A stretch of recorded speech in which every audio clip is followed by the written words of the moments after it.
মাস 10 দিন গর্ভে ধরে প্রসব যন্ত্রণা সহ্য করে, 10 মাস 10 দিন গর্ভে ধরে প্রসব যন্ত্রণা সহ্য করে করেছেন যে মা জন্মদান।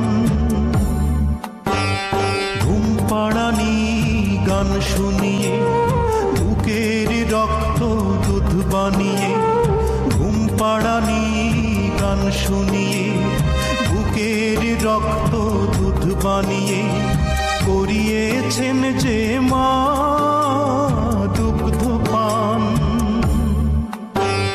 যে মা ছিল বাড়ির রানী, সে মা হলো